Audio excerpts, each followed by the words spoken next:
Bienvenue à tous dans ce webinaire découverte de Dragon Dreaming, intitulé Réussir ses projets avec Dragon Dreaming, qui est un outil justement de gestion de projet collaborative.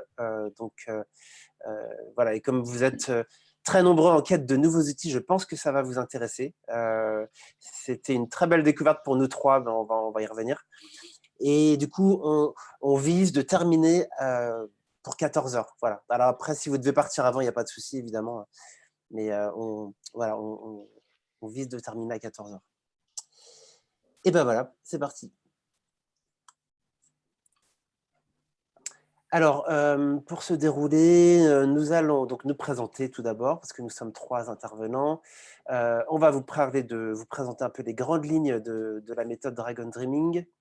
On va vous donner en fil rouge aussi l'exemple d'un projet de monnaie locale qui nous a vraiment inspiré, où on a appliqué Dragon Dreaming. Il y aura un temps de questions-réactions par rapport à tout ça. Et ensuite, on vous parlera de formations qu'on organise prochainement, justement pour que vous puissiez vivre pleinement ce dont on vous a parlé, avec un autre temps final de questions et réactions, et puis quelques infos pratiques pour conclure. Alors, qui sommes-nous? Alors, Pauline, est-ce que tu veux commencer? Et est-ce que je coupe le partage d'écran du coup? Ou bien? Moi, ça va. Ah oui? Eh ben, Oui. vas-y. Eh Qu'on te ben, voit, c'est mieux quand même. bonjour tout le monde. Alors moi, je travaille dans l'accompagnement des personnes âgées et dans l'animation sociale depuis 20 ans, formée aux outils de l'éducation populaire puisqu'animatrice de profession, aussi formatrice, pour les diplômes d'animateur et puis donc toujours sur l'accompagnement des personnes âgées. Donc voilà, donc je travaille comme animatrice en EHPAD et puis, depuis 4-5 ans, même 6, je travaille sur le développement, social d'une association qui s'appelle les Petits Frères des Pauvres et qui, repose beaucoup sur, les bénévoles. Donc, animer des collectifs de bénévoles pour porter des projets à destination du grand âge. Voilà, j'ai ce rôle-là de faciliter du coup, les organisations et les projets menés, par les bénévoles qui sont eux, du coup, essentiellement, en action, auprès des personnes âgées et le leitmotiv, important, c'est la motivation. Donc des outils, qui soulèvent de la motivation et de l'enthousiasme comme Dragon Dreaming étaient enfin, c'est des outils qui sont bienvenus. Et moi, j'ai découvert, Dragon Dreaming il y a 6 ans justement, au moment où je prenais ma fonction chez Petits Frères des Pauvres, en m'impliquant un petit peu sur la Gonette, le projet de la monnaie locale, lyonnaise. Et je trouvais qu'en fait, ils avaient des super outils d'animation, de réunion qui pouvaient me servir, parce que moi j'avais fait une formation de coordination d'animation sociale, mais je trouvais que je manquais d'outils pour animer des collectifs de bénévoles. J'avais l'habitude d'animer des groupes de personnes âgées avec, des lotos, des chants, des choses comme ça, mais ça allait pas, me servir beaucoup avec, des collectifs de bénévoles. Et là, voilà, donc j'ai découvert une boîte à outils, Dragon Dreaming qui m'a bien servi, voilà, pour faire avancer des projets et puis fédérer, des équipes, de bénévoles en action. Voilà, donc voilà pour ma présentation. Là, je suis de nouveau en mission, chez les Petits Frères des Pauvres à mi-temps et puis j'ai monté une association qui s'appelle Tissage, qui vise à promouvoir le lien social et culturel auprès des personnes âgées, un peu comme les Petits Frères des Pauvres, mais en s'appuyant plus sur une dimension artistique et intergénérationnelle. Voilà, donc c'est le début d'une grande aventure, là aussi, qui commence depuis quelques mois, presque 1 an. Voilà. Merci Pauline. Et toi, Julien? Oui, bonjour à toutes et à tous à nouveau. Bonjour à ceux qui viennent de nous rejoindre. Alors moi, initialement, je suis ingénieur en biologie et j'ai travaillé dans ce domaine-là pendant quelques années, pendant 7 ans précisément dans l'évaluation des risques des produits chimiques sur l'environnement. Et en parallèle, je me suis immiscé dans le monde associatif, j'ai mis un orteil, un pied et puis j'ai sauté corps et âme dedans. Et une des portes d'entrée dans le milieu associatif, c'est le projet dont Pauline vient de parler, la Gonette, la monnaie lyonnaise à Lyon. Donc, on va en reparler.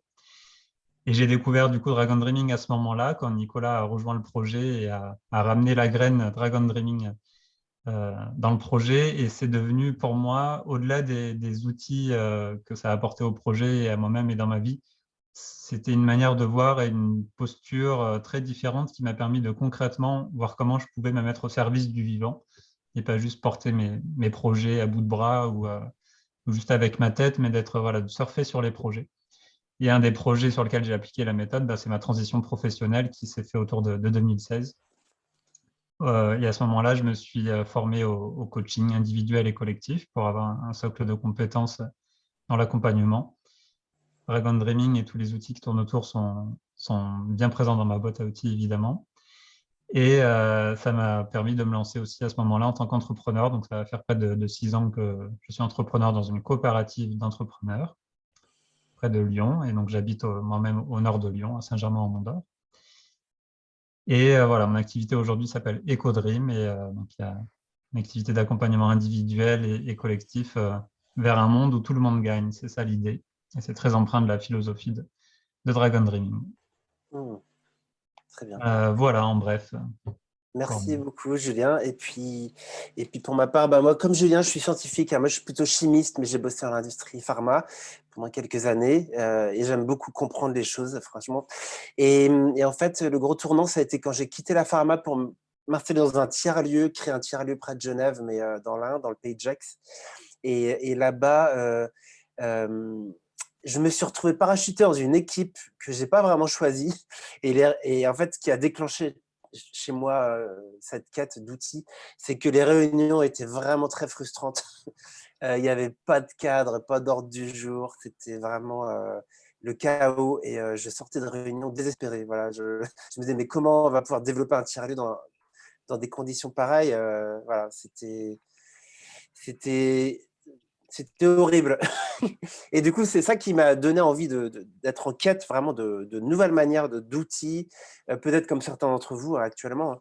Donc, et c'est dans ce contexte que j'ai commencé à découvrir, c'était en 2008-2009, donc c'est l'époque où le forum ouvert a émergé, le World Café, les cercles de parole, toutes sortes d'outils, la sociocratie, des outils de gouvernance aussi, de prise de décision. Et j'ai découvert Dragon Dreaming en 2011. Et ça a été, alors là, Dragon Dreaming, la particularité, c'est un outil de gestion de projet. Donc, c'était parfait. C'était vraiment ce dont j'avais besoin, puisque voilà, je gérais pas mal de projets dans ce lieu. Et du coup, ça a été une vraie révélation pour moi.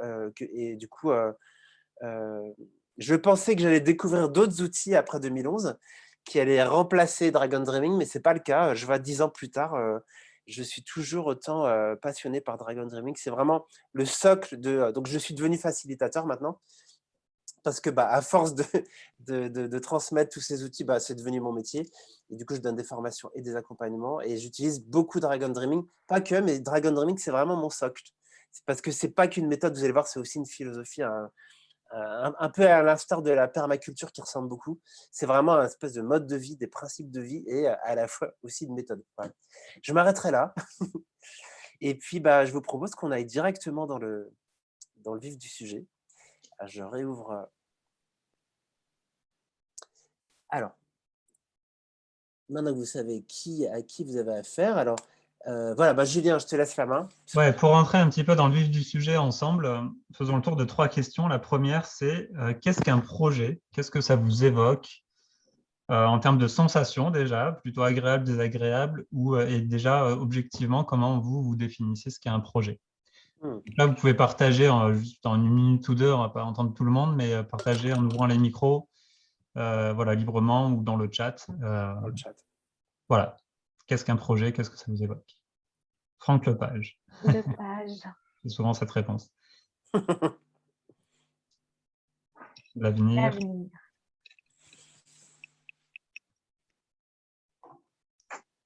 Les perspectives meilleures.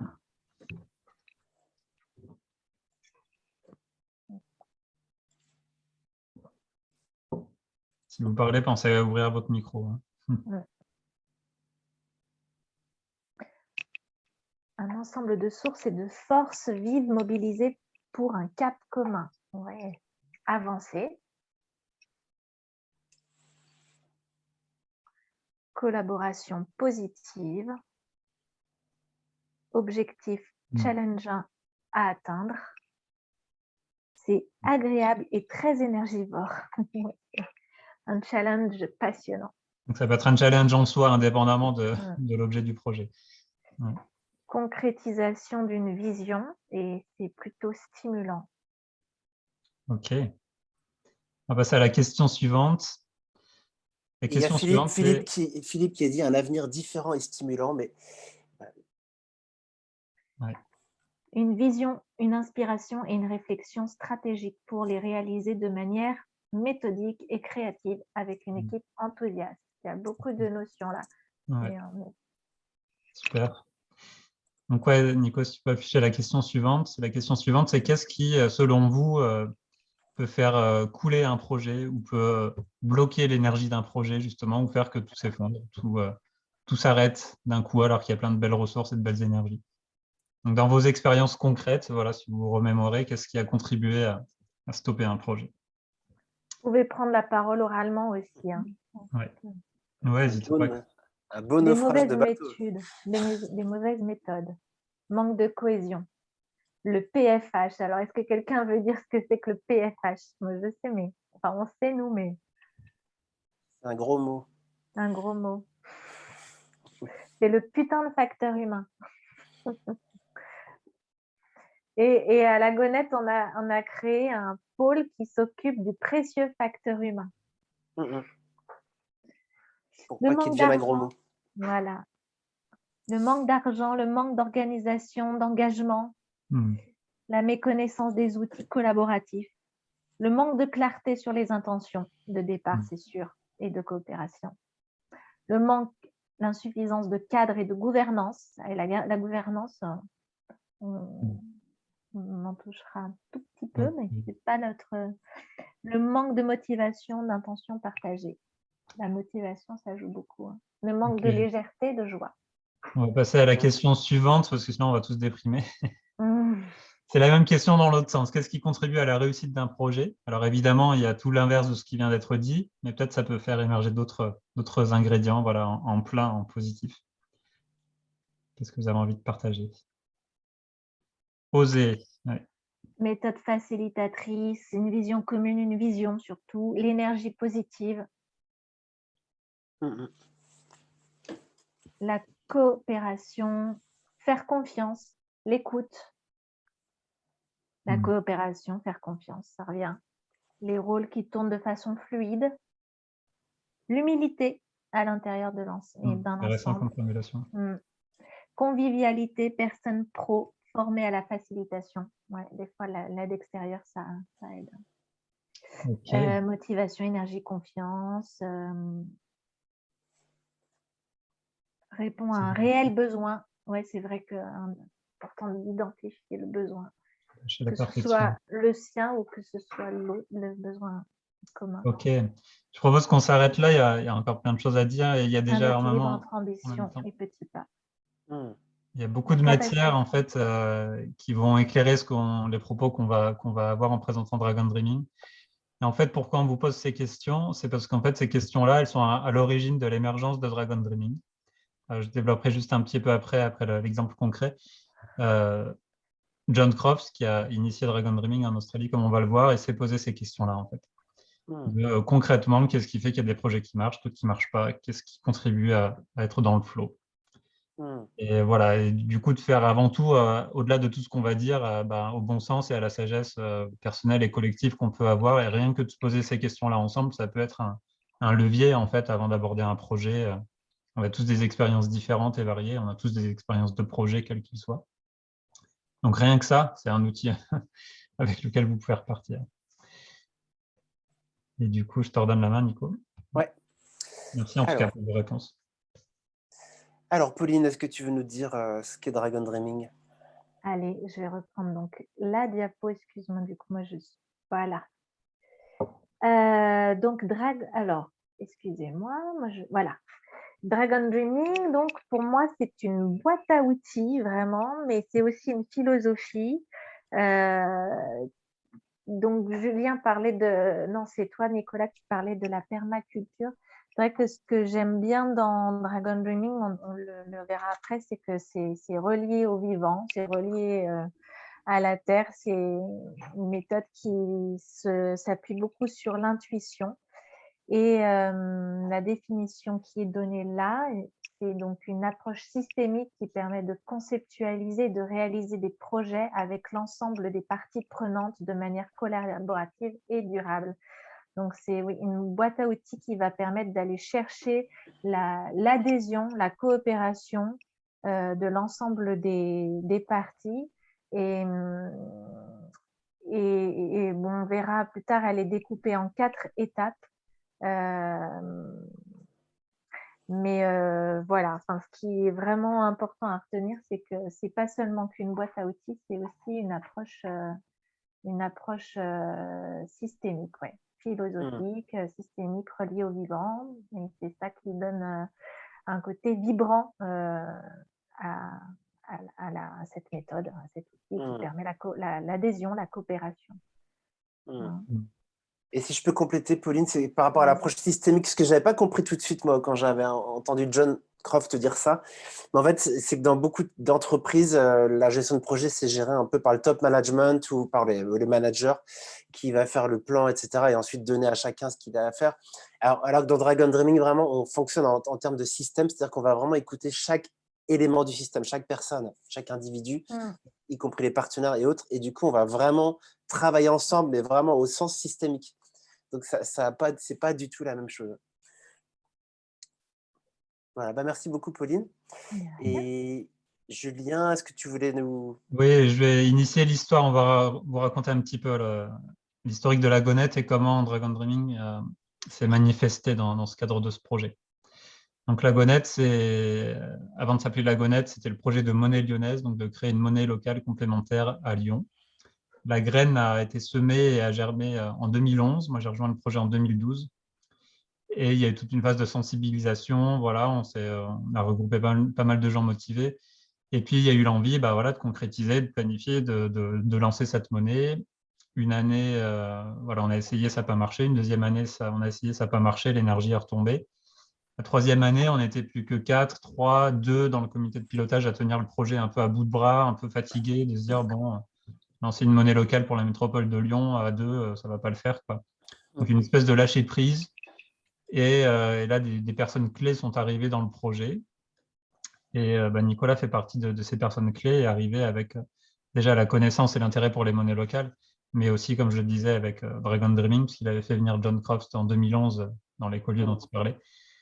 Et du coup, même pas 2 mois après, on se retrouvait à organiser un séminaire de 2 jours avec 2 facilitateurs, avec plus d'une vingtaine de personnes que vous voyez sur cette photo.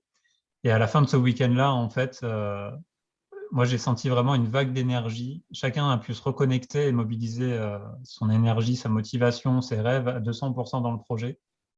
Et du coup, on a été porté par le projet suite à ça. Et donc, j'ai vraiment senti le switch de porter le projet à bout de bras, un peu forcé à s'épuiser, même si au début, on avait mis beaucoup de cœur, à waouh, on surfe une vague, quoi.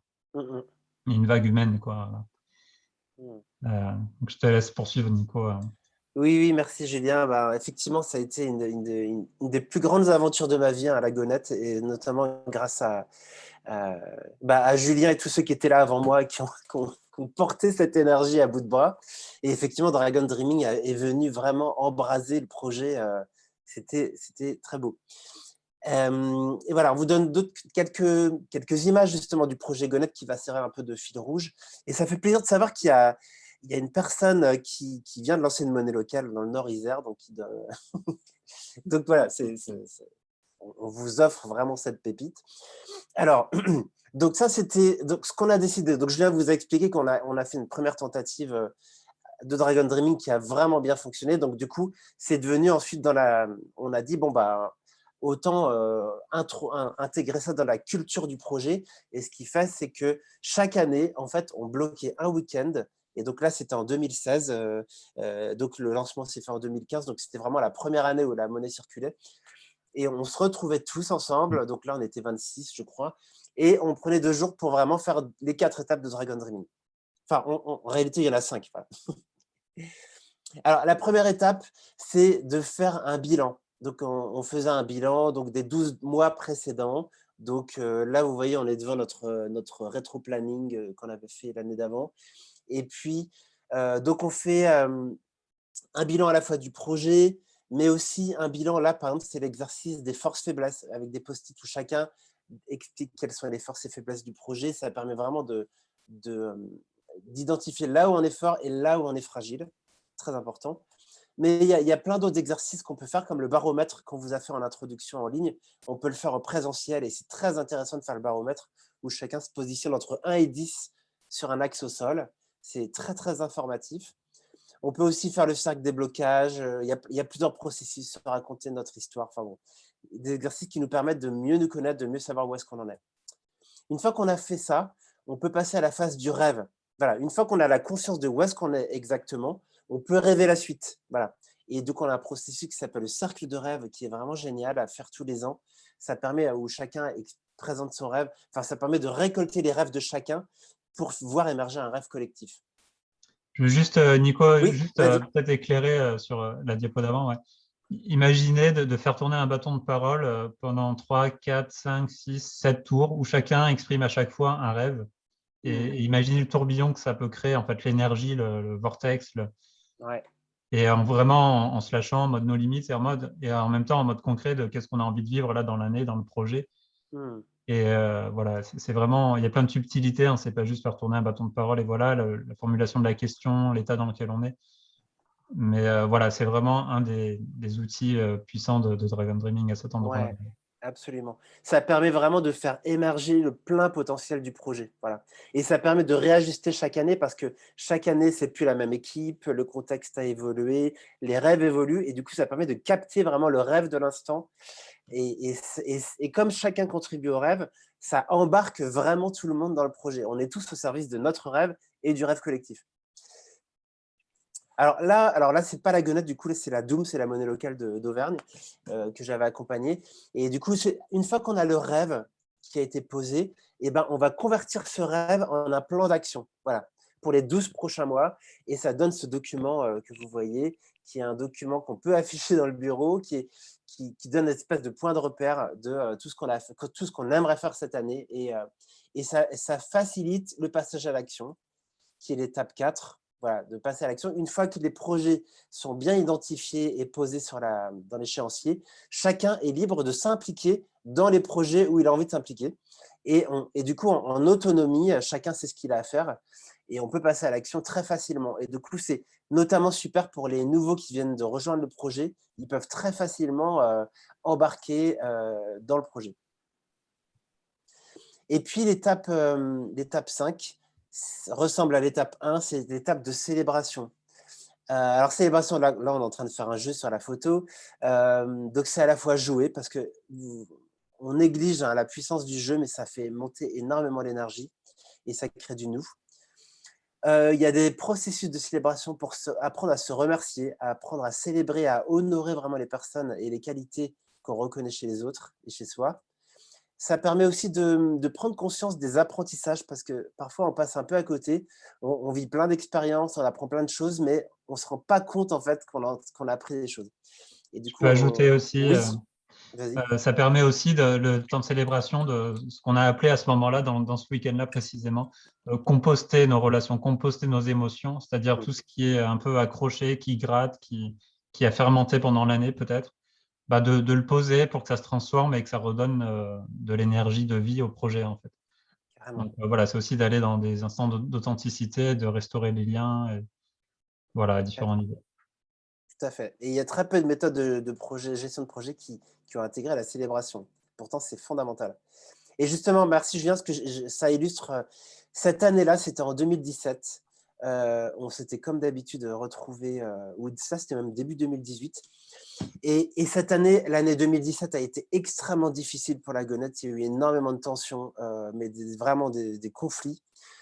Et du coup, on a quand même maintenu le Dragon Dreaming de janvier, même si, voilà. Et du coup, comme disait Julien, on a vraiment mis la focus là, cette fois-ci sur le compostage de tout ce qu'on avait vécu qui était difficile. On a pu le poser. Et moi, enfin là, c'était la photo à la fin du week-end, donc le dimanche soir. Et vous voyez sur les visages détendus, notamment moi qui avais vécu beaucoup de tensions, mais pas que moi. Et ben, franchement, ces 2 jours, ça a été, pour moi, ça a été magique, hein. On a réussi à transformer les tensions et on a réussi à rêver la suite. Et comme d'habitude, franchement, l'énergie qu'il y avait le dimanche soir, elle était, il y avait il y avait beaucoup de légèreté. Et franchement, c'était comme si on avait réinitialisé le projet, en fait. On était revenu à l'énergie du début. Donc moi, ça m'avait vraiment bluffé, hein, pour le coup. Donc, et les résultats vraiment de Dragon Dreaming, de le faire chaque année comme ça, c'est que ça permet de conscientiser les problèmes, de traiter les tensions, ça permet de se reconnecter au sens, à la vision, au rêve, ça permet de faciliter l'engagement, notamment des nouveaux, comme je disais, mais pas que, et puis de régénérer la dynamique. Ça, franchement, c'est épatant, comme ça permet de régénérer cette dynamique de groupe.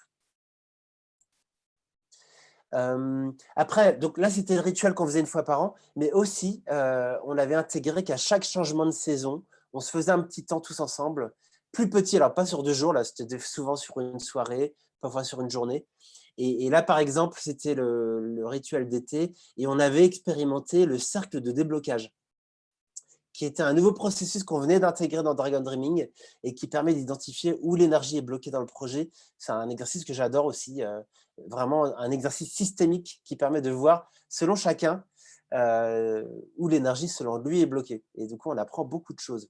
C'est un peu de l'acupuncture de projet, quoi. Voilà. Ouais. Donc vraiment, super, un super processus. Et puis là, par exemple, c'était le rituel là d'octobre, d'automne. On avait célébré Halloween, voilà, donc on était déguisés, donc on rigole. Mais ça fait du bien, franchement, de rigoler, d'apprendre à célébrer aussi. Et du coup, de ne pas trop se prendre au sérieux. Oui, voilà, exactement. Eh ben, Julien, je te laisse la main pour nous parler un peu des origines. Oui, donc maintenant qu'on a vu un exemple concret, on va plonger un petit peu plus dans les racines et l'essence de Dragon Dreaming. Donc Dragon Dreaming, c'est à l'initiative donc ça a germé dans l'esprit de John Croft. Donc John Croft qui est australien et qui, en fait, ça a germé non pas en Australie, mais tout près, en Papouasie-Nouvelle-Guinée, quand il était missionné dans le cadre de projets de la fondation de la Banque mondiale pour accompagner, voilà, piloter une dizaine de projets en Papouasie-Nouvelle-Guinée, commandités par le Royaume-Uni. Et il a observé qu'il y a des projets qui fonctionnaient bien et d'autres qui ne fonctionnaient pas, voire qui étaient catastrophiques. Par exemple, sur le projet de l'éducation, projet éducatif en local qui ne tenait pas du tout compte de la réalité du terrain et des humains surtout, et de la culture. Voilà, du coup, il a observé des facteurs favorisants ou défavorisants pour la réussite des projets. Et il y a cette question qui a émergé de concrètement comment favoriser la réussite des projets, particulièrement ceux qui sont au service de ce qu'il appelle le changement de cap. Enfin, ce n'est pas lui qui l'a nommé comme ça d'ailleurs, mais ces projets qui sont précieux pour inventer le monde qui vient, en fait, inventer des alternatives, d'autres manières d'être ensemble et de faire, etc. Et il y a un sentiment que les choses s'accélèrent et qu'on ne peut pas attendre encore des décennies avant de créer par exemple des monnaies complémentaires, comme celles qu'on a présentées, et que voilà, on n'a pas ce luxe-là. Donc, comment on met toutes les chances de notre côté pour que ça fonctionne. Et donc, il y a un modèle qui a émergé. Il a écrit une thèse, en fait, suite à sa mission en Papouasie-Nouvelle-Guinée, pour commencer à modéliser les choses.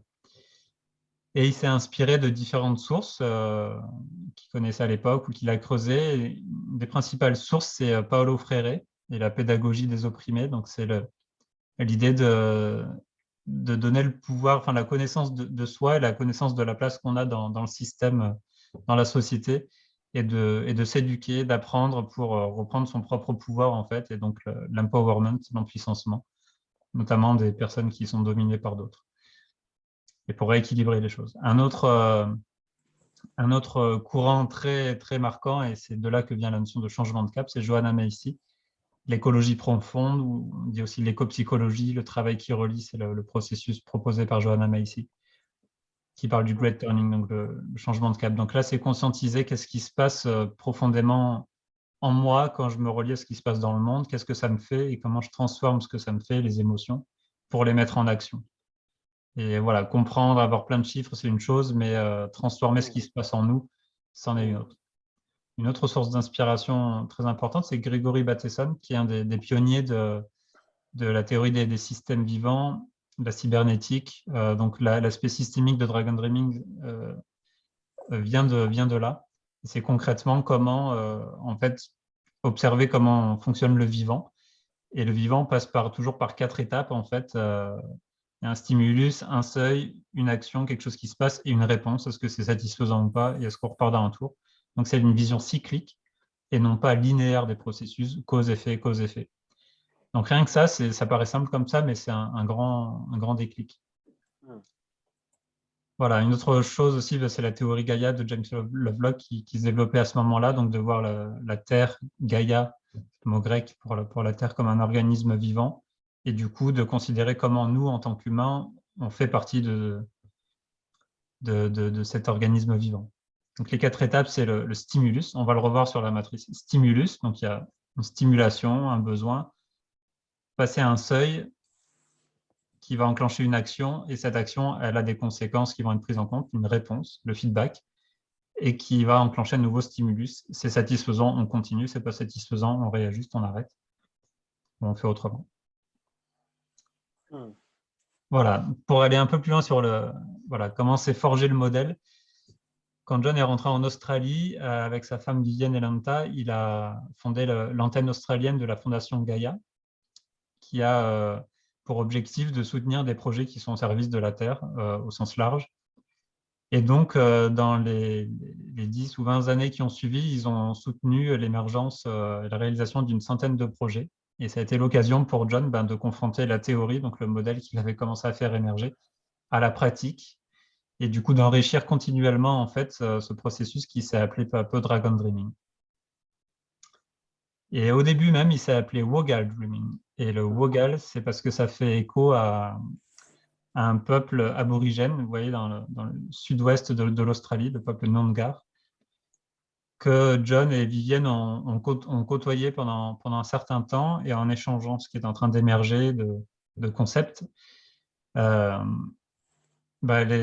aborigènes ont dit ah bah oui, ça correspond à ce que nous on voit de telle et telle manière, nous on nomme ça comme ci, comme ça, et puis voilà, d'un coup ça a fait sens, et toute la sagesse aborigène en fait est venue conforter, voire même enrichir, même largement enrichir Dragon Dreaming, déjà en termes d'éthique et de philosophie, et aussi même en termes d'outils. Voilà, il y a vraiment quelque chose de très synergique à cet endroit-là.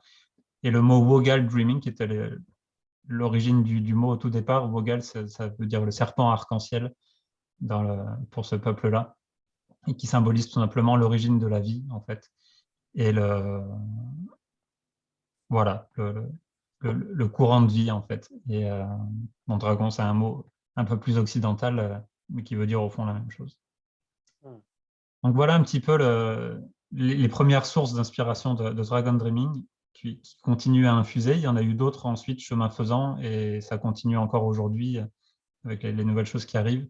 Donc il y a eu par exemple la communication non violente, la rencontre avec Marshall Rosenberg, qui a enrichi la dimension jouer un jeu gagnant-gagnant quand on est à Dragon Dreaming. Donc comment transposer en gros un peu le b.a.-ba de la communication non violente dans la manière de vivre les projets. Voilà, et tout ça, c'est un modèle qui continue d'évoluer de manière permanente. C'est ouvert, il n'y a rien qui est déposé, qui est breveté en tant que tel, et du coup, ça s'enrichit de la pratique de tout un chacun. Voilà un petit peu d'où vient tout ça. Merci beaucoup, Julien, pour cette rétrospective historique des racines. C'est important de revenir aux origines. Et du coup, moi, j'aime beaucoup cette citation de John Croft, donc, que j'avais reçu dans notre tiers-lieu du Pays de Gex. Donc, je vraiment fais l'apologie des tiers-lieux. C'est vraiment des lieux importants pour faire venir des intervenants.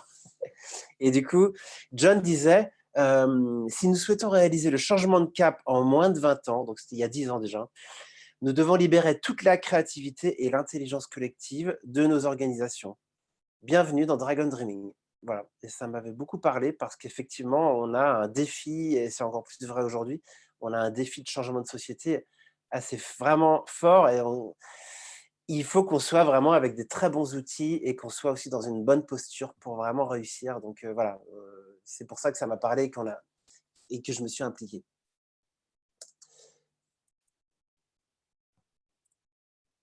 Alors, est-ce que Pauline, tu souhaites nous parler des prérequis?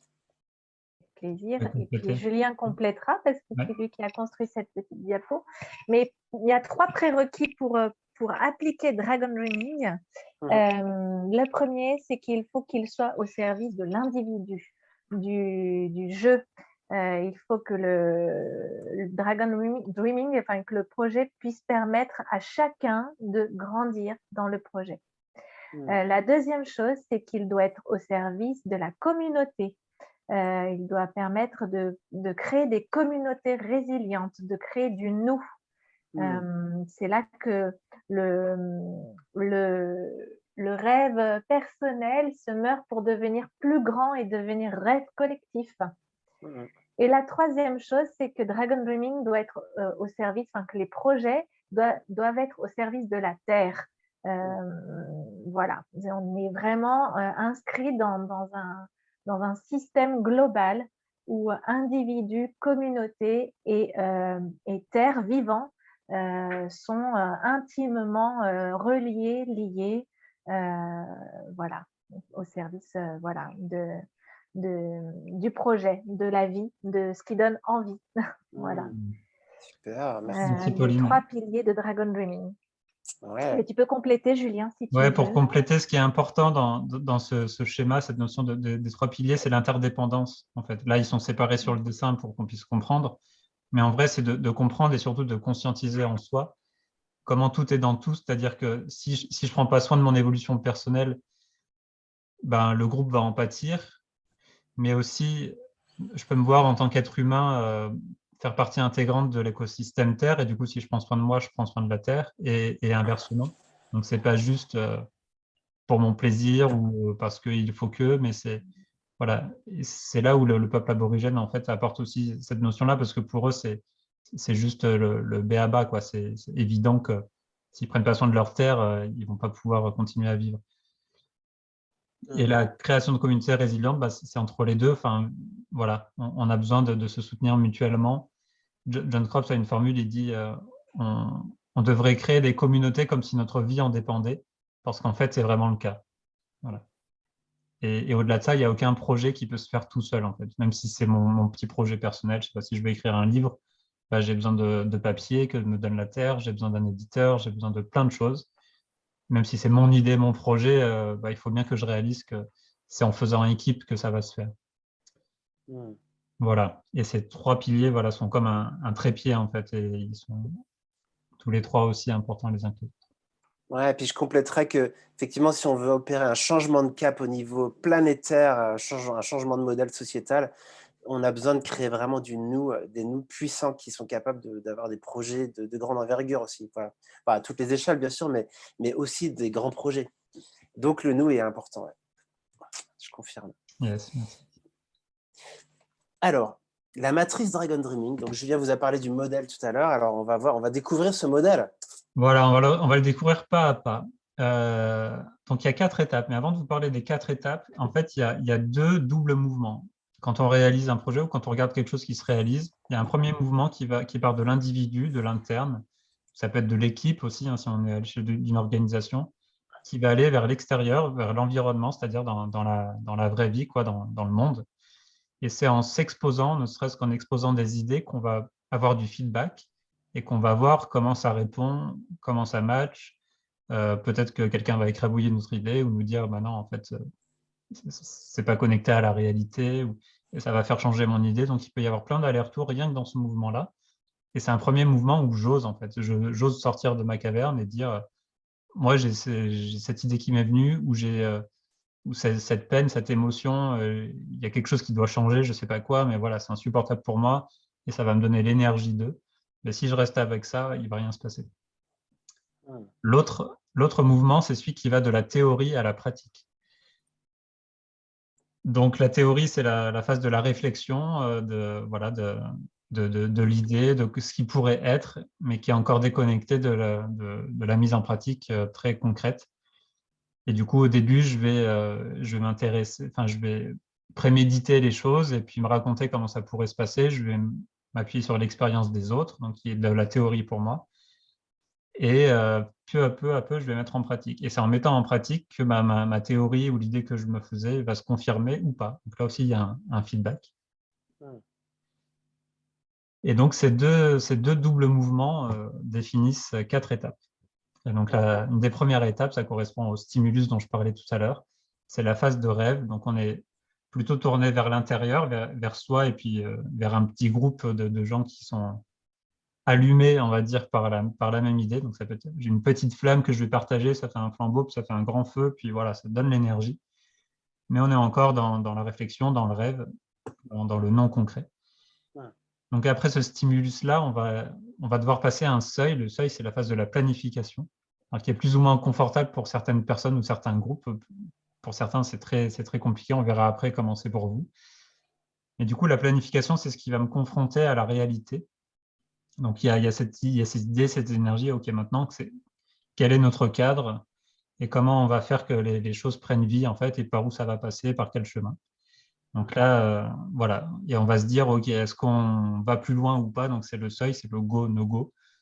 Est-ce qu'on appuie sur le bouton pour faire partir la fusée ou pas? On n'est pas trop sûr encore. La phase d'après, donc c'est l'action. On a appuyé sur le bouton, les choses se déploient, il se passe des choses, on gère, on coordonne, on voit si on est toujours sur la bonne trajectoire, en lien avec le rêve, la vision qu'on avait. Donc on est dans le monde, on fait les choses et on est dans la pratique. Et dernière étape, qui est je dirais la plus importante parce que souvent la plus oubliée, c'est le feedback, la réponse. OK, on a fait des choses, on a mis en pratique et on revient à soi, collectivement et individuellement. OK, qu'est-ce qu'on a appris? Qu'est-ce qui s'est passé? Qu'est-ce qui s'est transformé en moi, en nous? Qu'est-ce qui a bougé? Est-ce que je me sens toujours à la bonne place? Qu'est-ce qui a ajusté? Qu'est-ce qu'on a besoin de se dire? Merci, aïe, ça fait mal quand tu m'appuies là. Voilà, et finalement, ça amène un certain discernement, plus de sagesse aussi, et une prise de recul, de hauteur. Donc, ce passage de l'action à la célébration, il est délicat parce que c'est le moment où j'allais dire, on s'arrache la tête du guidon ou les mains du clavier et on arrête de faire, de produire et on se parle en fait. Et le fait de se parler, eh ben, c'est essentiel pour pouvoir voir c'est quoi la suite et du coup enclencher un nouveau rêve et un nouveau cycle et un nouveau cycle. Hmm. Et tout ça, ce cycle, cette roue-là, elle tourne autour d'un axe, si tu veux appuyer Nico, qui est à la fois notre indicateur et notre finalité, c'est comment cultiver notre joie de vivre, notre plaisir, notre empuissancement, notre humanisation, on peut l'appeler de différentes manières, mais comment se rapprocher d'être vraiment au plus près de l'être qu'on est Hmm. et pas dans le faire et les concepts. Et une dernière chose sur cette matrice, donc ça c'est un premier niveau, il y a un niveau plus fin avec 16 étapes qu'on ne va pas vous exposer là parce qu'on n'a pas le temps. Et ce qui est important, c'est que c'est un peu comme un plateau qui repose sur un axe et qui a besoin d'être équilibré. Donc s'il penche que d'un côté, ben, il ne va pas vraiment tourner. Donc pour tourner, il faut que, voilà, imaginez un plateau qui tourne, Hmm. un peu comme un tabouret à 3 pieds avec une vis. Donc les 3 pieds, c'est les 3 piliers qu'on vient de voir. Et le plateau, ben, il y a ces 4 faces qui tournent, voilà. Et pour que ce soit fluide, il faut donc que ce soit équilibré en temps consacré à chaque phase, en énergie, en budget peut-être. Voilà, et de passer à peu près autant de temps dans la phase de rêve, de conception, de planification, d'action et de célébration. Et surtout, ce que permet Dragon Dreaming, et ce qu'il a permis à la Gonette, c'est qu'on passe tous ensemble par ces 4 phases. Il n'y a pas un comité de direction ou un comité de pilotage qui, de toute façon, n'a pas réussi à le faire, qui va définir le rêve et puis ensuite on va prendre 2-3 personnes pour dire c'est quoi la stratégie, puis après on recrute comment on met en œuvre la stratégie. Non, ceux qui appliquent la stratégie, la vision, ils étaient là aussi au niveau du rêve et ils sont engagés de tout leur cœur en fait parce qu'ils ont mis leur grain de sel dès l'étape du rêve. Évidemment, célébrer ensemble, si on n'est que 2 ou 3 à célébrer, ça n'a pas vraiment de sens. Voilà pour un aperçu un peu condensé de cette fameuse matrice Ouais. qui peut se voir à différents niveaux, à l'échelle d'un projet, de sous-projet, de tout petits projets, voire d'une réunion. Comment la construction et le vécu d'une réunion peut être équilibré avec ces 4 phases ou pas. Donc voilà, c'est déjà une première grille de lecture. Hmm.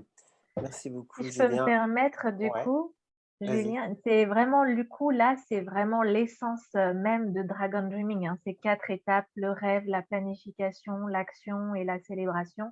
Et moi, ce que je trouve très fort dans cette méthode, c'est que elle vient mettre l'accent là où moi j'ai peu vu l'accent mis, c'est sur le rêve et la célébration. On est souvent dans des organisations où on est tout le temps dans la planification et l'action. Et dans le meilleur des cas, tout le monde participe à la planification et au passage à l'action. Mais je trouve, en tout cas moi dans mon parcours, qu'on on mettait pas suffisamment l'accent sur ce besoin de rêver ensemble la destination qu'on souhaite Hmm. et célébrer aussi, qui est un peu l'étape bilan, mais qui est aussi comme son nom l'indique, une fête, quoi, une célébration de ce qui, de ce qui nous a fait grandir et, et qui enclenche de nouveaux possibles. C'est ça qui est chouette dans cette méthode, c'est que la célébration, elle permet d'enclencher de nouveaux rêves. Et du coup, c'est en faisant ces 4 étapes, à chaque fois qu'on passe par la célébration, on donne un nouvel élan au projet et du Mhm. coup, ça permet une pérennité voilà, du projet. C'est Hmm. important. Carrément, tout à fait. Et bah, je compléterai en disant que justement, on parle souvent du cerveau gauche et du cerveau droit. C'est-à-dire que et on a besoin des deux, hein. Donc le cerveau qui est plutôt logique, rationnel, calculateur, et le cerveau qui est plus créatif, inspiré, intuitif. Et en fait, c'est deux parties de notre être, de qui nous sommes. Et du coup, souvent, la gestion de projet, c'est très logique, c'est très rationnel. Et Dragon Dreaming permet d'intégrer les deux parties, en fait, à la fois logique et créativité. Et ça, franchement, ça permet de déployer vraiment le potentiel humain, à la fois individuel, mais aussi collectif. Et c'est ça que je trouve remarquable dans tout ce que vient de dire Julien et Pauline. Et Julien, tu veux nous compléter par rapport à l'état d'être? Une dimension importante, c'est que, alors évidemment, il y a des outils, il y a un modèle, une méthode, mais en fait, c'est rien si on ne fait pas un changement intérieur et qu'on ne fait pas un travail pour mettre un petit peu notre ego de côté, voire le dissoudre un peu pour laisser la place à ce qui émerge. Et la qualité de présence quand on est dans un projet, dans une réunion, dans l'action, est déterminante. Donc, comment aussi je peux participer avec tout mon être et pas juste mon intellect, mais aussi faire appel à des ressources, mes intuitions, mes ressentis, ma connexion, mon ancrage. Voilà, tout ça, c'est important. Et du coup, il y a des temps et des manières concrètes, dont un qui s'appelle, c'est le concept du pinakari, c'est un mot australien qui veut dire, enfin aborigène qui veut dire les oreilles dressées du kangourou. Donc, c'est comment, quand on sent que l'attention s'est échappée, qu'on n'est plus vraiment là, comment on se donne un outil, par exemple sonner une cloche, pour revenir et continuer à être ensemble ou faire une pause tout simplement, pour continuer à être vraiment dans une attention très fine et à la fois à ce qui est dit voilà, concrètement et puis à ce qui peut se ressentir un peu sous le niveau de bruit qu'il y a souvent. Et ça permet notamment de générer des idées que dans le jargon Dragon Dreaming, on appelle les moments AA, parce qu'il peut y avoir des déclics. Tu peux appuyer Nico, qui permettent d'avoir des prises de conscience qui peuvent être déterminantes parce que ça peut faire gagner du temps, ça peut permettre de prendre un raccourci, ça peut. Voilà. Et là, voilà, ça c'est précieux parce que les moments AA, c'est aussi sensible et subtil et ouais, ça s'évapore aussi vite qu'un rêve, comme quand on fait un rêve la nuit, par exemple. Le matin, si on ne l'a pas noté, très vite, on va l'oublier. Ben, ces prises de conscience-là, elles peuvent partir aussi vite qu'elles sont venues si on n'y est pas attentif. Et donc là, quand on leur donne la priorité, déjà, on les encourage, et puis quand il y en a une, ben, ça a la priorité sur ce qu'on est en train de dire, parce que ça peut voilà, remettre en question plein de choses. Et surtout, ça peut générer d'autres AA pour ceux qui les reçoivent, et du coup, voilà, il y a vraiment une place qui est faite à ça. Mmh. C'est aussi là que la créativité émerge Tout à fait, naturellement, juste dans la qualité d'être. tout à fait. Là Je qu'on vous sent valide. la place qui est donnée à l'intuition. Et ça, c'est pas partout. Voilà, qu'on accorde de la place à cette intuition-là.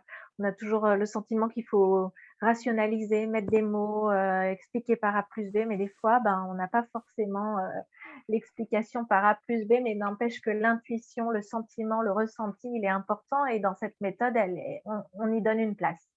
Et Il c'est n'empêche aussi. pas. Mmh. Ce qui n'empêche pas de vérifier par A plus B si mon intuition elle est vraiment bonne ou pas, parce que des fois, on peut avoir des super bonnes idées qui sont à côté de la plaque.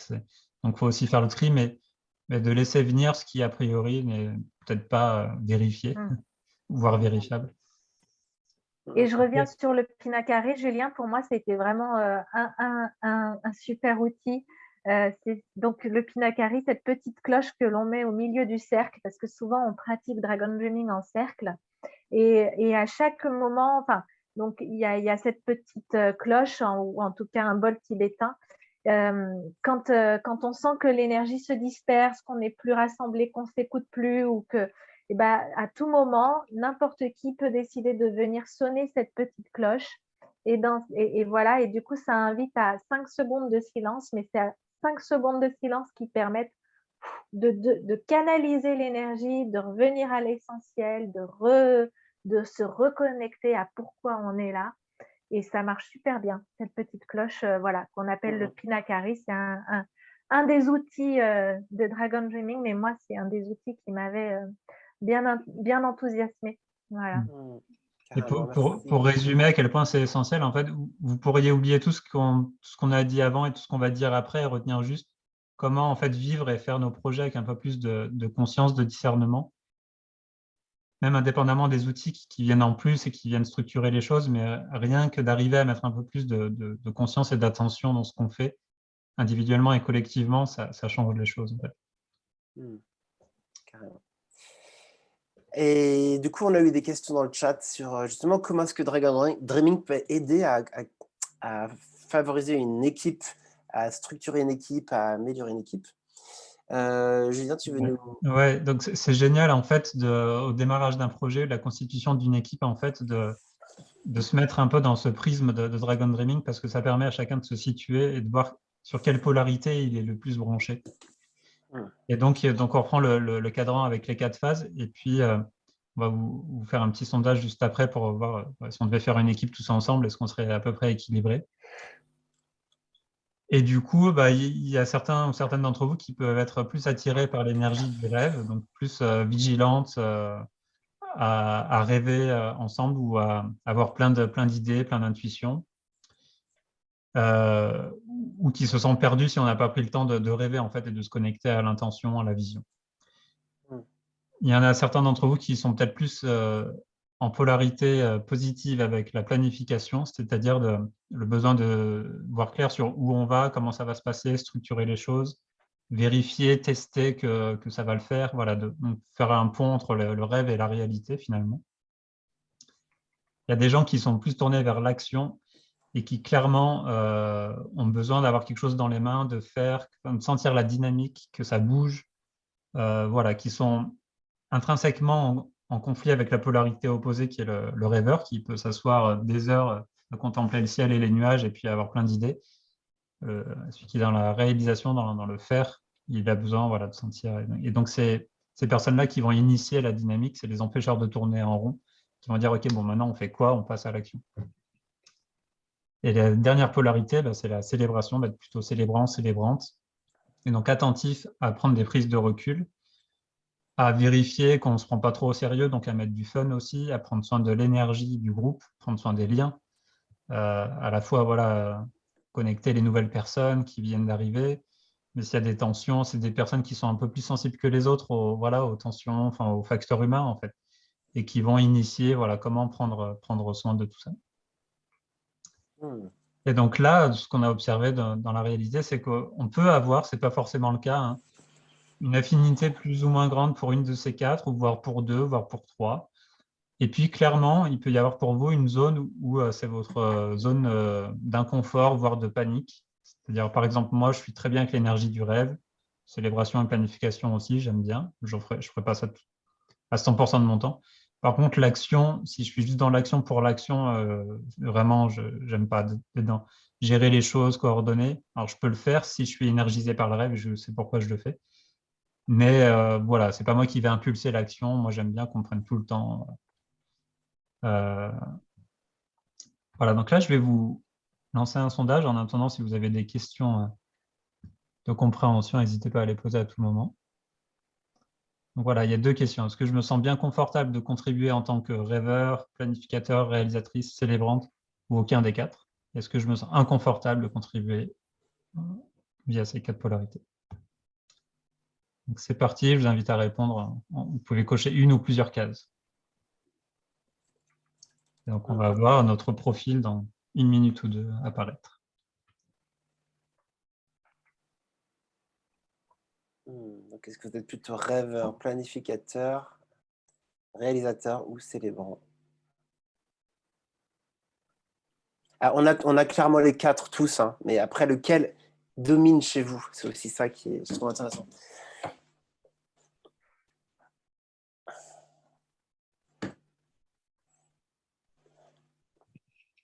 Ok, déjà 10 personnes qui ont voté.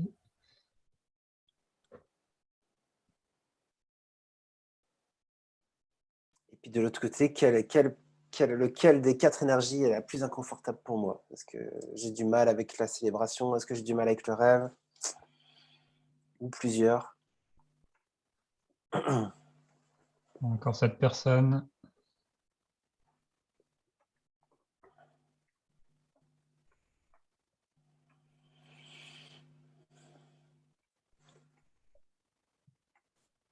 On a encore 30 secondes pour finir de voter pour ceux qui ne l'ont pas encore fait et qui veulent le faire.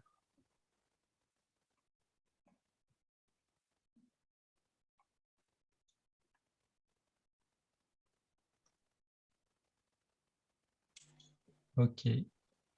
Quasi tout le monde a répondu, du coup je vais mettre fin pour pouvoir partager. Tadadam.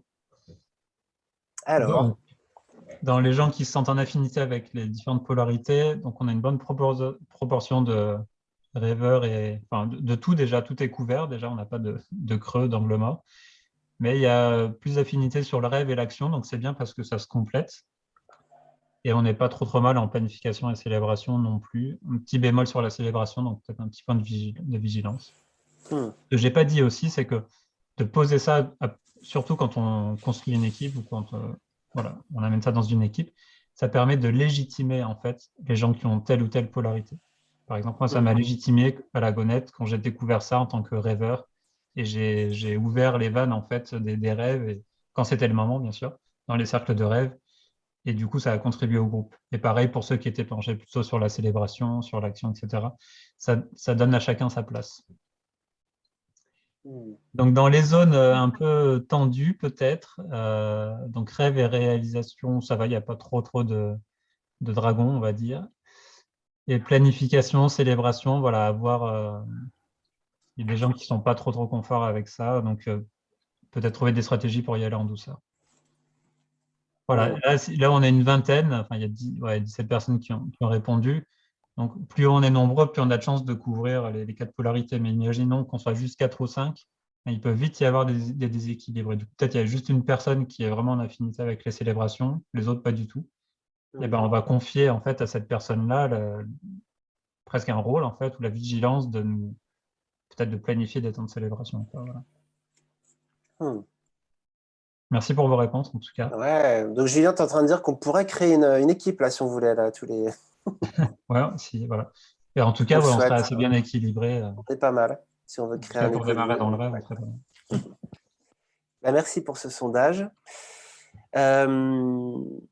Génial. Bah, il reste 20 minutes, donc on va rentrer maintenant plus dans le concret de qu'est-ce qu'on vous propose, parce que j'imagine que certains d'entre vous ont vraiment envie maintenant de goûter. Enfin, moi, en tout cas, quand j'avais découvert cet outil à la conférence de John Croft, j'avais vraiment envie d'essayer le plus vite possible pour voir ce que ça donne.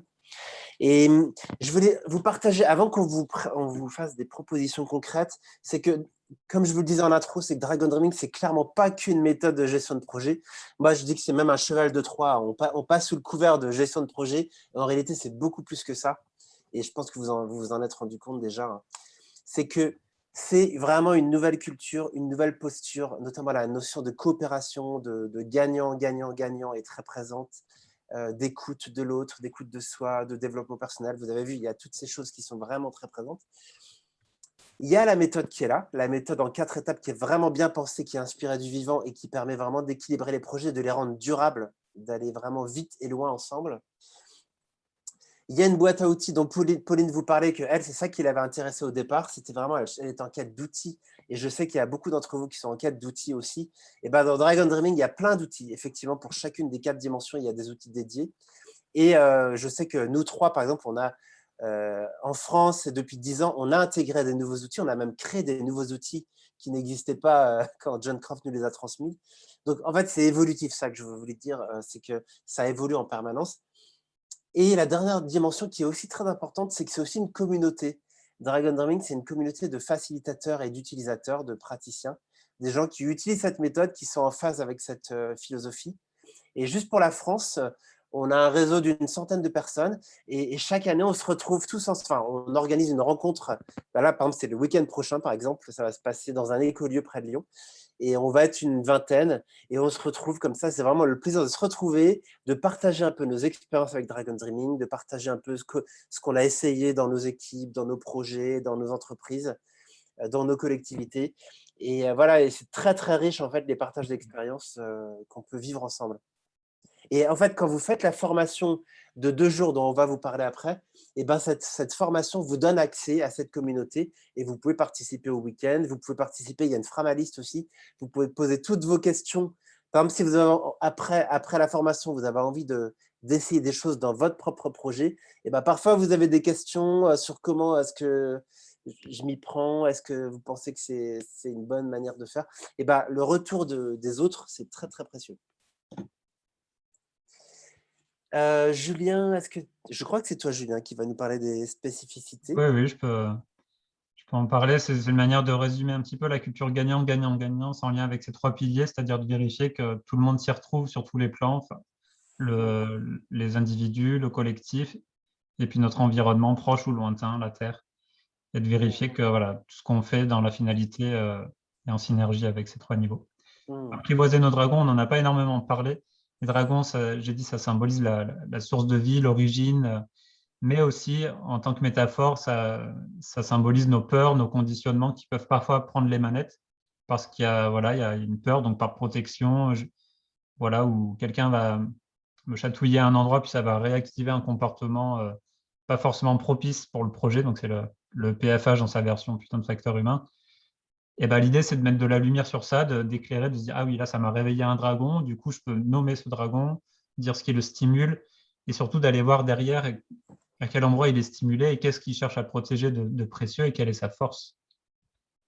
Par exemple, si mon dragon, c'est d'avoir peur des conflits et que je fuis dès qu'il y a un conflit, eh bien, dans ce cas-là, voilà, ça ne va pas apporter grand-chose. Mais si j'arrive à regarder ce dragon en face, à l'apprivoiser, et ben, peu à peu, je vais arriver à être un peu plus à l'aise avec les conflits, à trouver des stratégies et puis à apporter certaines qualités dans la manière d'aborder les conflits, voilà, qui vont être propices pour le collectif. Et si chacun prend soin de ses dragons, ben, on devient plus fort ensemble.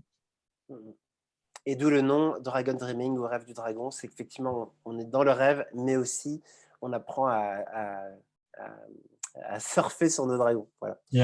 En fait, c'est un peu le principe de réalité, quoi. Il y a le principe du rêve, c'est important, et le principe de réalité qui nous rattrape parfois. Enfin, ouais. Ouais. Rêver et célébrer, on l'a dit, voilà, c'est de mettre cet équilibre-là, plutôt le cerveau droit, la sensibilité, l'intuition dans les projets. Et moi, je veux bien. Oui, vas-y, Pauline. Je veux bien ajouter que, en effet, cette image, elle parle bien aussi de cette invitation à se connecter aussi au vivant, parce que donc on voit bien là sur l'image on pose les 4 étapes au sol, mais aussi au centre, on peut mettre des objets, des choses qui symbolisent un petit peu nos aspirations profondes. Quand on a fait notamment le Dragon Dreaming au sein de l'équipe Petits Frères des Pauvres, dont la devise c'est de mettre les fleurs avant le pain, eh bien, on avait posé du coup au centre du cercle un bouquet de fleurs, et c'est un rappel du coup C'est un rappel voilà, à ce qui nous relie et à ce qui est l'essentiel pour l'équipe. Donc voilà, donc ça peut être un bouquet de fleurs, ça peut être plein d'autres choses, mais en tout cas, il y a ce côté un peu symbolique et invitation à se relier voilà, à quelque chose de plus grand que soi, qui est posé là au milieu et voilà, c'est aussi quelque chose qui donne de l'énergie. Tout à fait. Et Pour Julien, il reste. conclure, ouais, on peut dire que un peu une des finalités, c'est de vivre chaque projet comme une aventure. Donc avec le côté enthousiasmant, mais aussi un peu risqué. On ne sait pas trop ce qu'on va découvrir, les pièges dans lesquels on va tomber, mais aussi on sait qu'on va devoir s'allier avec d'autres personnes, mobiliser le meilleur de chacun, voilà. Et si le projet c'est d'organiser, je ne sais pas, la prochaine assemblée générale de l'asso, bah, ça peut être un peu fastidieux et en fait ça peut être vécu comme quelque chose de riche de sens où je vais apprendre, etc. Donc voilà, une invitation à voir chaque projet comme une aventure. Super, merci beaucoup. Les bénéfices de Dragon Dreaming. Pauline, est-ce que tu veux nous résumer ça en... Je te les... En 2 je te les minutes. ouvre. Même pas. Je peux le faire, hein, sinon. Non. Ah non, mais c'est bon, j'avais éteint mon micro, excusez-moi. Donc oui, donc de déployer l'intelligence collective du groupe. Hein, c'est sûr que dans Dragon Dreaming, c'est l'intérêt de l'intelligence collective, c'est qu'on part du principe que 1 + 1 ne fait pas 2, mais fait 3, fait plus grand que 2. Donc l'intelligence collective, c'est en effet, ensemble, on va plus loin. Il y a donc de gérer les projets de manière collaborative, c'est que ça va créer de la coopération. On va aussi, du coup, je trouve, grâce à la force du collectif, ça va nous permettre aussi d'affronter nos dragons et de grandir en compétences.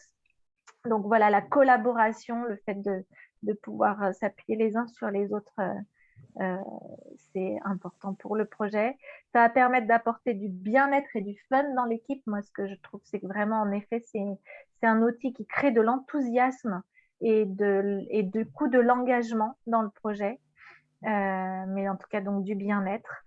Et ça permet aussi à l'organisation de se réajuster régulièrement. C'est pareil, là, c'est du coup surtout par la célébration qu'on le fait, mais ça permet de réajuster, de redonner de l'élan en passant par cette étape de la célébration et du coup de rendre les projets plus pérennes. En gros, en fait, on va pas par rapport au dicton qui dit ensemble on va plus loin, seul on va plus vite, ensemble on va plus loin. Et bien voilà, Dragon Dreaming, vraiment, c'est le pari que grâce à Dragon Dreaming, on peut aller vite et loin ensemble. D'ailleurs, il le faut parce qu'on a des sacrés défis à relever. Tout à fait. Merci Pauline pour cette synthèse de tout ce qu'on a vu déjà jusqu'ici. Alors, c'est un temps pour, si vous avez des questions par rapport à la méthode, par rapport à certains aspects, vous pouvez les faire maintenant, soit en activant vos micros ou dans le chat, ça marche bien dans le chat. Et dans le chat, c'est vrai tout le long du webinaire, hein, mais disons que là, vous pouvez activer vos micros si vous souhaitez. Et puis, je regarde. Et puis, si notre exposé a été clair et qu'il n'y a pas forcément de questions, sachez que vous pouvez aussi nous poser des questions par mail après le webinaire. Voilà, on restera joignable de toute façon. Hein. Si des questions vous viennent plus tard ou autre, voilà. Quand vous allez essayer de l'expliquer, d'ailleurs, on vous invite à présenter Dragon Ring à d'autres personnes parce que c'est un excellent moyen d'intégrer, pour voir ce que vous avez retenu et compris. Et puis, ça vous permet aussi de partager avec d'autres personnes qui vont être aussi contentes de découvrir. Et peut-être qu'à ce moment-là, vous aurez des questions qui vont vous venir, des moments de besoin de clarté. Alors, Maëlle, je vois qu'il y a une question. Ouais. Oui, comment mettre en œuvre la méthode pour des personnes qui sont très sur la retenue quant au changement? Je veux bien répondre. Ouais. Déjà, on peut amener Dragon Dreaming de manière très subtile et discrète, sans amener d'un coup toute la culture, tout ce qu'on vient de vous présenter. On peut amener plein de choses sans le dire. Il y a des interventions qu'on fait en entreprise. On ne dit pas qu'on fait du Dragon Dreaming, mais on suit exactement le processus. Et ça peut être par petites touches, et je dirais déjà par commencer à poser des questions de célébration, de bilan, comme les questions qu'on a posées au début, les 3 premières. Qu'est-ce qui est satisfaisant pour vous sur la manière de vivre notre organisation? Je ne sais pas de quel changement il s'agit dans ta question, mais voilà, qu'est-ce qui est satisfaisant, qu'est-ce qui l'est moins, qu'est-ce qui pourrait être amélioré, qu'est-ce qu'on pourrait faire, tiens, ben, voilà, chacun peut proposer des idées, et là, peut-être, tu vas dire, bah, tiens, moi, je connais tel outil, ou je vous propose ça, peu importe d'où ça vient. Voilà, mais pour moi, avant, c'est un peu ce que dit Marshall Rosenberg aussi, c'est connect before correct, c'est se connecter à la réalité des gens, qu'on ait une réalité la plus partagée possible avant d'envisager un changement, et l'envie de se projeter ensemble et de rêver ensemble, bien naturellement après. C'est Super, une merci. manière de répondre à la question, on pourrait développer plus, mais puis, Je prends la parole, du coup, je vous remercie pour ces éléments. Et c'est vrai que là, je fais des stages de CNV, on parle d'être des girafes de rue, pour ne pas non plus arriver avec nos méthodes qui sont peut-être un peu déstabilisantes pour des groupes ou des gens voilà, qui sont ancrés dans des habitudes ou des modes de fonctionnement depuis des années. Et moi, je ne suis pas là pour les bousculer, je suis juste là pour voilà, faire émerger des nouvelles solutions. Enfin, là, je suis dans une équipe voilà, où on a des productions techniques, on va dire. Mais aussi, on doit innover, on a envie d'aller de l'avant, en fait. Et c'est de la conduite du changement, mais c'est un terme qui un peu qui m'embête un peu dans ce sens-là, parce que c'est pas une fin en soi, le changement, c'est dans à quelle intention, pourquoi on fait ça et pour qui, au service de qui. Et quand je vois les 3 axes au service de soi-même, du collectif et de la terre, enfin de notre environnement, on est en plein dedans. Donc merci, ça me parle. ouais. On pourra en reparler un peu plus tard si tu le souhaites, ou si tu veux plus d'éclairage sur ce que tu vis, pas de souci. De trouver le bon dosage, ça c'est vraiment la clé. Ouais. D'y aller avec une petite touche. Et ben, je vous propose qu'on continue, puis vous pourrez nous poser les questions par la suite, parce que là, voilà, il nous reste 6 minutes, on aimerait bien vous libérer à 14h comme promis. Alors, en fait, on vous propose, parce qu'effectivement, toute cette théorie, voilà, c'est conceptuel, c'est beaucoup de choses nouvelles. Comment est-ce que ça, dans la pratique, comment est-ce que ça fonctionne, les outils de chaque étape? Et du coup, c'est vrai que c'est vraiment chouette de pouvoir passer au moins 2 jours à vraiment passer les 4 étapes. Voilà, de vraiment le vivre personnellement dans un endroit sécurisé qu'on appelle une formation, avec des personnes comme vous qui ont envie de découvrir. Donc voilà, c'est ça qu'on vous propose. Donc on vous en propose 2. Alors, la première formation, est-ce que Pauline, tu veux la présenter? Avec ton micro activé. Oui, est-ce que tu peux me mettre… Voilà, oui, pardon. Alors, la première formation, elle aura lieu dans pas longtemps, le 17 au soir et le 18 et 19 mars, près de Lyon, dans un établissement des Petits Frères des Pauvres, qui est un établissement d'accueil temporaire pour personnes âgées et qui est aussi un établissement d'accueil de vacances pour personnes âgées. Elle sera donc animée par Nicolas et moi sur ces 2 jours et demi, en fait. Donc, voilà. Tu peux passer à la diapo suivante, si tu veux. Alors, comment ça va se passer? D'abord, on va passer la soirée du jeudi soir à donc se reconnecter à cette approche théorique, la méthode et ses fondamentaux. Et c'est là qu'aussi on va faire connaissance entre différents participants pour pouvoir savoir un petit peu d'où on vient, quelles sont nos aspirations et comment du coup on va pouvoir cheminer ensemble par la suite. Sur quelle trajectoire, parce que donc le lendemain, l'idée ce sera de vraiment choisir un projet ensemble pour expérimenter la méthode. C'est-à-dire que là, on vous donne un peu de théorie, mais en fait, c'est par la pratique et en vivant la méthode qu'on comprend voilà, son essence et qu'on l'intègre. Donc, on choisira un projet expérimental pour parcourir ensemble les 4 étapes de Dragon Dreaming, qui sont le rêve, la planification, l'action et la célébration. Et pour expérimenter dans ces 4 phases-là, les outils qui sont proposés par Dragon Dreaming. On expérimenterait les outils et on ferait régulièrement des points méta pour du coup aussi partager notre analyse et aussi perfectionner l'outil. Voilà, donc tout au long de l'aventure, on verra comment, par le rêve, on fait émerger une dynamique de groupe et on crée de l'adhésion, de l'enthousiasme. Comment, dans la planification, on élabore une stratégie, avec quels outils on propose pour élaborer cette stratégie et pour permettre surtout à chacun de trouver sa place à la hauteur de l'engagement qu'il souhaite donner. C'est souvent là aussi que des fois ça pêche, c'est voilà, on trouve pas forcément sa place, ou en tout cas on n'est pas raccord sur l'engagement qu'on souhaite apporter. Là vraiment c'est des outils qui permettent de signifier ça. Comment donc on passe à l'action, et on s'appuie sur le collectif pour faire grandir le projet. Là, quelqu'un parlait, si par exemple s'il y a personne qui dans le collectif se positionne sur la célébration, et ben voilà comment on y va ensemble et comment on fait pour du coup grandir dans cette compétence-là. Et puis par la célébration, quels sont les outils qui nous permettent de donner des nouvelles impulsions au projet, en faisant un peu ce point bilan aussi. Voilà, on parcourra en tout cas ces 4 étapes et les outils qui sont proposés par Dragon Dreaming, en faisant régulièrement des points méta pour les analyser ensemble. Merci Pauline. Et j'ai rajouté quelques images de la formation qu'on a donnée en novembre dans ce même lieu. Donc vous voyez la salle qu'on avait, qui est une très chouette salle. On était 16, je crois, ou 17.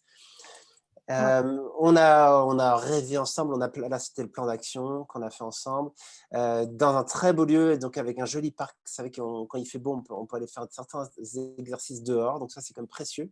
Et puis vous voyez la photo de groupe des dragons qui ont terrassé leur peur et qui se sont mis en action. C'est vraiment une très belle expérience collective. Et là, ce qui est intéressant dans ces rencontres, c'est que du coup, on a rêvé un projet de tiers-lieu intergénérationnel, mais on avait dans notre groupe aussi bien des directeurs d'établissements pour personnes âgées, des directeurs de crèches, des présidents d'associations, des animateurs en EHPAD. Enfin, et du coup, de partager chacun notre vision, et ben voilà, ça crée aussi une meilleure connaissance de l'autre et du terrain de l'autre, pour après tisser des partenariats. En tout cas, pour moi, l'association Tissage, qui était co-organisatrice de l'événement, c'était tout l'intérêt aussi de cette rencontre. C'était non seulement de s'approprier un nouvel outil, mais aussi de faire la connaissance de partenaires avec lesquels on pourrait collaborer et faire grandir des projets intergénérationnels. Voilà. Donc, on renouvelle l'expérience dans ce lieu qui appartient au Petit Frère des Pauvres, à Grézieux-la-Varenne. C'est un lieu qui est accessible en transport en commun depuis Lyon. On fait un tarif exceptionnel parce qu'on est accueilli gracieusement dans ce lieu-là. Donc, un tarif à 250 €. Et puis, on ouvre 20 places. Voilà. Très bien. Merci beaucoup, Pauline. Et puis, Julien, à toi la parole. Yes. Alors, je vais pas revenir sur je vais surtout me centrer sur les spécificités, enfin les différences entre les deux. Déjà, il y a les dates. Il s'agit d'un parcours de formation. L'idée, c'est un module 1 qui en appelle un deuxième pour approfondir. Donc là, c'est vraiment se centrer sur les bases de Dragon Dreaming pour continuer de découvrir, expérimenter et intégrer à la fois dans ses projets et dans ses cellules, dans sa manière d'être, vraiment Dragon Dreaming. Donc, de vraiment infuser. Et donc, il y a un parcours en plusieurs temps pour tout ça. Donc, concrètement, il y a une session de 2 heures en visio pour faire connaissance et puis découvrir Dragon Dreaming un peu comme on vient de le faire là, en allant un petit peu plus dans la profondeur. Et ensuite, 3 jours de séminaire donc du 21 au soir au 24 avril pour vivre la méthode sur différents projets. Je vais vous présenter un tout petit peu après. Donc, vous aurez tout ça juste après. Donc, je passe vite sur les infos pratiques. Pour qui et pourquoi, si vous vous sentez appelé par ce qu'on a partagé là, peu importe votre posture, voilà, suivez votre élan. Je ne vais pas trop développer ici. Vos motivations, c'est voilà, de vivre et d'intégrer toutes les promesses de Dragon Dreaming petit à petit, de les incorporer. Si je passe assez vite. Et le programme concrètement, donc c'est une formation pratique aussi. L'objectif, c'est de découvrir, pour vraiment plonger dans les racines et la philosophie de Dragon Dreaming, expérimenter à la fois les 4 phases et les 16 étapes que j'ai mentionnées. Là, c'est vraiment de les vivre dans un projet qui se réalise dans les 3 jours. Et puis appliquer chez vous la philosophie Dragon Dreaming et la méthode dans les projets. Et donc, il y a 2 temps de suivi de 2h30 en visio séparé d'un mois après le séminaire de 3 jours pour partager sur la mise en œuvre, voilà, et vous soutenir dans la mise en application concrète et répondre à toutes vos questions. Et comment on applique dans tel contexte, si les gens sont un peu frileux, etc. Voilà, pas mal des questions qui ont émergé là aussi. Donc le parcours, voilà, je disais, c'est 2 heures d'intro, 3 jours de séminaire et des sessions collectives de suivi, 2 fois 2h30. Éventuellement une supervision individuelle si vous avez une problématique précise, voilà, ou un besoin particulier. Donc c'est 29 heures de formation sur 2 mois, donc c'est un peu plus conséquent que voilà, juste une. Voilà, il n'y a pas juste le séminaire, quoi, c'est vraiment un ensemble. Et j'offre aussi pour ceux qui veulent continuer à mettre en pratique dans des projets collectifs, donc c'est inclus avec la formation 4 sessions de supervision de la pratique de 2 heures auxquelles vous avez accès suite à la formation. Donc il y a vraiment tout un cheminement pour mettre en œuvre dans la vraie vie. Objectif du séminaire, voilà, je vais vous montrer en image aussi. Donc on vit la méthode, on pose tout au sol aussi. Voilà, on vit dans le corps. Il y a un fonctionnement en groupe projet, donc il y aura 3 groupes de 5, 6, 4 à 6 personnes. Et la dernière session de formation, par exemple, il y a un projet qui était de faire un feu. Donc c'est un projet qui se réalise dans les 3 jours. Donc c'est pas je vais créer un écolieu ou je sais pas quoi. C'est vraiment un projet très concret pour vivre l'ensemble des étapes et jusqu'à la célébration, voilà, pour aller vraiment au bout du bout. Donc là, faire un feu, ça donnait un temps rituel autour d'un feu. Il y avait planté un arbre d'une des habitantes du lieu où on faisait la formation. Voilà, il n'a pas été planté n'importe comment, puisqu'il y a toute la conscience qui a été mise dessus. Et puis faire un spectacle d'impro voilà, de 10 minutes à la fin du week-end. Donc voilà, pour vous donner un petit peu le goût. Et beaucoup de temps de mise en mouvement et de pratique pour prendre conscience de ce qu'est Dragon Dreaming aussi dans le corps. Et voilà, ces 3 jours nous donnent aussi de la place, et puis on est en résidentiel, de vraiment vivre par des exercices ludiques et sans trop réfléchir, voilà, qu'est-ce que ça fait, c'est quoi l'énergie du rêve, de la planification, c'est quoi danser avec ces dragons. Voilà. Les prochaines dates, voilà, j'en ai parlé, donc du 21 au 24 avril. Il y aura aussi une session en septembre ou début octobre qui va se caler, donc je vais lancer un sondage. Si vous êtes intéressé, faites-moi savoir pour participer au sondage et prendre en compte vos dispos pour caler la date. Et voilà, en termes de tarifs, je vous laisserai aller voir les détails. Ça commence à 150 € pour les tarifs solidaires, plus une participation libre et consciente. Et tarif standard particulier, 600 € TTC. Et après, il y a des tarifs pour les professions libérales. Et il y a une prise en charge possible dans le cadre de la formation professionnelle avec la certification Calliope de la formation. Donc voilà, tout ça, on pourra en discuter. Et il y a aussi un système de parrainage pour faire de réduction de 100 € si vous parrainez quelqu'un, etc. Et il reste 3 places pour la session d'avril et pour la session de septembre. Voilà. C'est pas encore ouvert, donc il y a de la place. Super. Et il y a aussi l'hébergement à rajouter en résidentiel, pension complète avec la très bonne nourriture végétarienne, sans gluten, sans lactose pour satisfaire tout le monde et être inclusif. Voilà pour moi. Merci beaucoup, Julien. Et comme là, il est 14h06, je vais juste compléter. Donc, il y a la formation. Donc, vraiment, je vous invite à faire la formation parce que ça permet vraiment de goûter à titre personnel à la méthode. Avant peut-être de l'embarquer, embarquer toute votre équipe, c'est bien de se faire une expérience personnelle. Mais par contre, si vous vous sentez prêt dès lors, vous pouvez très bien faire comme dans l'exemple de la gonette et faire venir carrément un facilitateur Dragon Dreaming au sein de votre équipe. C'est aussi une possibilité. Et l'avantage de ça, c'est que ça permet de travailler directement sur votre réalité, sur vos projets, sur vos difficultés, sur vos rêves. Voilà, donc il y a aussi cette possibilité. Et l'accompagnement se co-construit, c'est-à-dire qu'on prend en compte votre réalité, vos besoins et aussi la culture du projet pour vraiment s'adapter et pas arriver en mode on ouvre la totale et puis il y a des gens qui vont partir du projet parce qu'ils ne sont pas là-dedans. Vraiment, on s'adapte et comme je l'ai dit, voilà, on peut faire du Dragon Dreaming sans le dire, ça marche aussi bien. Voilà, on l'a fait avec 120 personnes qui travaillent dans des crèches. Voilà, ça fonctionne pareil. Super. Eh bien, écoutez, merci à tous d'être encore, pour tous ceux qui sont encore présents, merci de votre Merci. confiance, de votre attention. Et puis, si vous avez des questions, nous, on peut rester encore quelques minutes pour répondre à vos questions, pour ceux qui en auraient. Et puis, sinon, comme je vous le disais, on va vous envoyer un mail avec tout le replay, les éléments sur les formations, etc., les accompagnements. Vous aurez vraiment toutes les infos. Et je crois que Julien veut terminer avec un petit sondage pour Oui, un petit clore. sondage pour voir avec quoi vous repartez en termes d'élan sur voilà, l'intérêt pour éventuellement participer à une des formations ou pour une intervention dans votre structure. Voilà. Et puis, si vous voulez nous mettre un petit mot, voilà, une pépite avec laquelle vous repartez, dans quelle énergie, vous pouvez mettre ça dans le chat, ouvrir les micros Oui. avant qu'on se quitte. Voilà, on peut. Une petite impression, un petit mot global, moi, ça m'intéresse bien de savoir avec quoi ça vous inspire. Carrément. Moi, je veux bien prendre la parole, Cécile, donc du Super, Tissou. merci Cécile.